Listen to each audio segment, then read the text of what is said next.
Hey, hey! Seja bem-vindo a mais um vídeo do canal English for Us. Você provavelmente conhece alguém que corta os S tudo. Se você não conhece, talvez seja você. É verdade. Quer dizer, às vezes não. Ou então aquela pessoa que automaticamente, sem pensar, fala problema, problema, mesmo que certo seja problema. Pois é, tem muita coisa que a gente acaba falando errado no português, e sempre que a gente assiste um filme, uma série, uma entrevista, ou ouve uma música em inglês, fica aquela impressão de que os americanos nunca erram no idioma nativo deles. Eles nunca falam problem ou algo do tipo. Será que só brasileiro que erra no idioma nativo, no português? Então hoje eu vim aqui para desmistificar essa ideia e mostrar para você 8 coisas que os americanos falam errado no inglês. Se você acha estranho quem fala contar para eu, escrever para eu, ler para eu, assiste todas as dicas, deixa a ansiedade de lado e não fica pulando para você aprender bem quais são esses erros para não fazer feio na hora que for falar inglês. Então, sem mais enrolação, vamos ver os conteúdos do vídeo sobre os problemas do inglês aí.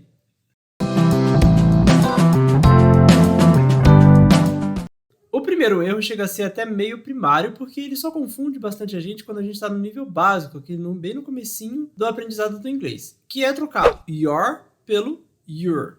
Your é o pronome possessivo seu, sua. Por exemplo, tell me what's your question. Me diga qual é a sua pergunta, a sua dúvida. E o your é a forma abreviada da gente falar you are, ou seja, o verbo to be que você provavelmente já está cansado de ouvir.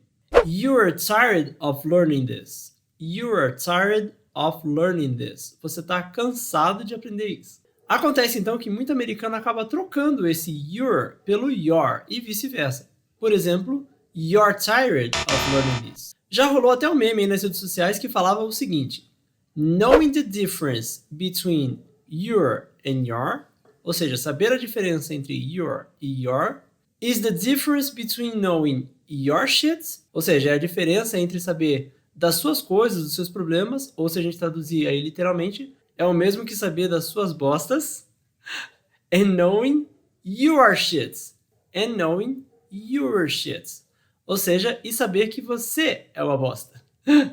Depois dessa você não vai errar mais, né? And by the way, Y-O-U''RE means you are. Y-O-U-R means your.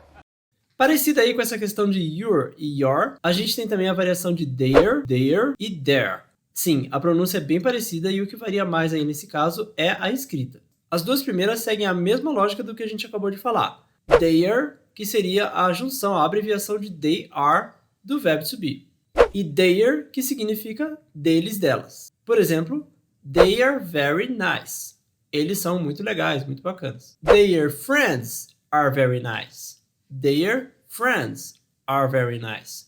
Os amigos deles são muito gente boa, muito legais. E o último que a gente falou então, o there, quando utilizado sozinho, significa lá. Se você utilizar ele com is ou are, por exemplo, there is, there are, ele vai ser o mesmo que o nosso tem ou o nosso verbo haver. Quando eu quero falar, por exemplo, tem um lugar bom para a gente ir. Eu não vou falar have a good place ou have a nice place for us to go.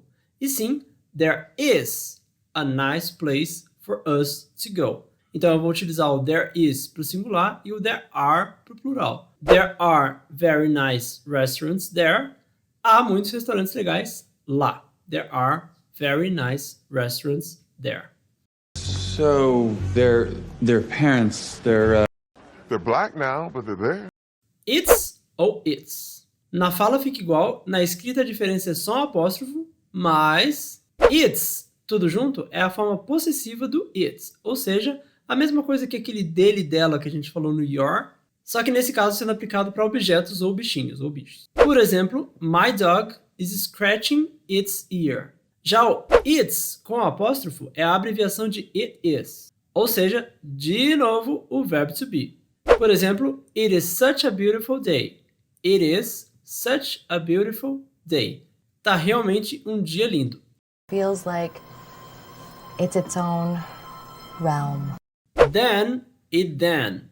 Then e then. É, para variar, duas palavras diferentes em que a pronúncia é igual. Só para complicar um pouquinho a nossa vida. Then com a é usado para comparação.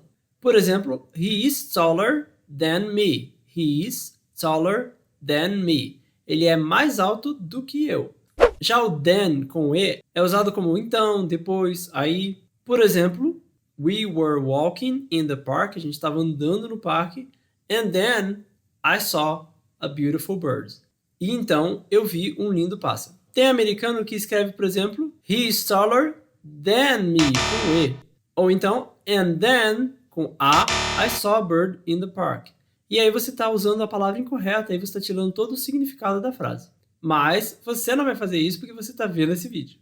So where's better than this then? Aê! Chegamos aos 1000 inscritos nesse canal! Eu tô passada, chocada. Eu quero agradecer a cada um que deixou o like, que se inscreveu e que mandou seus comentários, suas sugestões aí pra mim nos vídeos. Aliás, se você tá vendo esse vídeo até agora e ainda não deixou seu like, o quê? Você não tá inscrito também? Ah, não! You're kidding me! Ops! You're kidding me! Tá de brincadeira comigo? Tá de brincation with me? Tu tá de brincation with me, cara? Deixa o like aí, gente. Aproveita e se inscreve no canal e ativa as notificações para você ficar sabendo quando tiver conteúdo novo por aqui. Vamos falar agora então do a lot, separado, a lot, tudo junto, e a lock. A lot, separado, significa muito, bastante, vários. Por exemplo, I have a lot of things to say. I have a lot of things to say. Eu tenho muitas coisas para dizer. Só que tem muito americano que escreve o a lot tudo junto.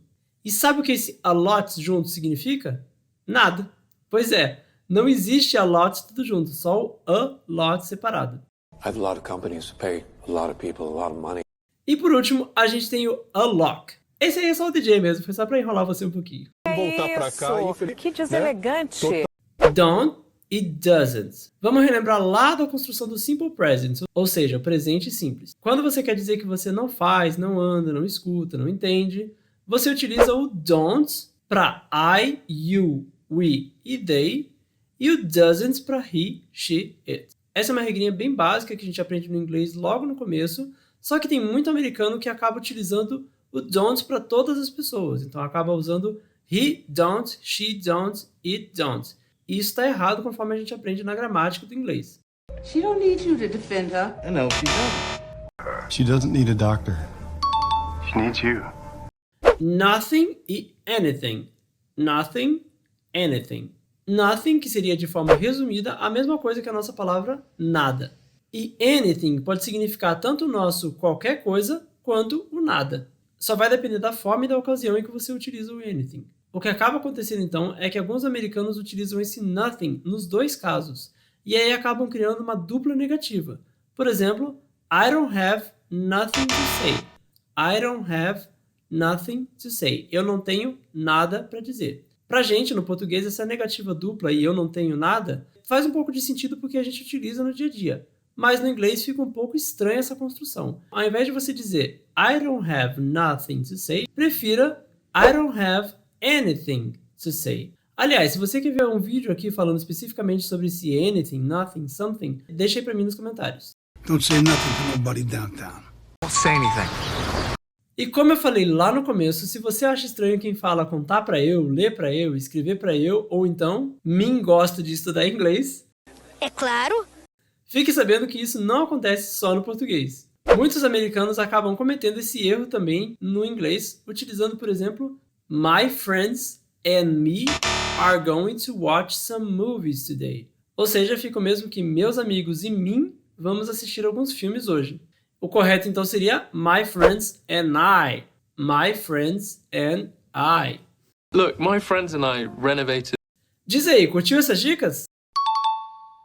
Agora você pode até cometer alguns desses erros no português, mas não no inglês, né? Aliás, não vamos cometer no português não, gente. Vamos acertar nas duas línguas. Esse tipo de conteúdo é bom também pra gente ver o seguinte. Por mais que você acabe cometendo algum errinho na hora que você for falar inglês, não se pressione tanto, não se culpe tanto, porque a gente vê que até os americanos acabam errando algumas vezes. O importante é você não deixar esses errinhos aí virarem uma regra. Deixe seu comentário aí, me conta o que você achou e se você ficou com alguma dúvida. Vamos fechando por hoje, mas lembra que toda quinta tem vídeo novo por aqui, além dos shorts que eu vou postando aí no decorrer da semana com dicas rápidas. Não precisa sair do canal não, viu? Continua aprendendo, fica por aqui e assiste esses vídeos que eu tô deixando aqui do ladinho pra você. See you in the next video!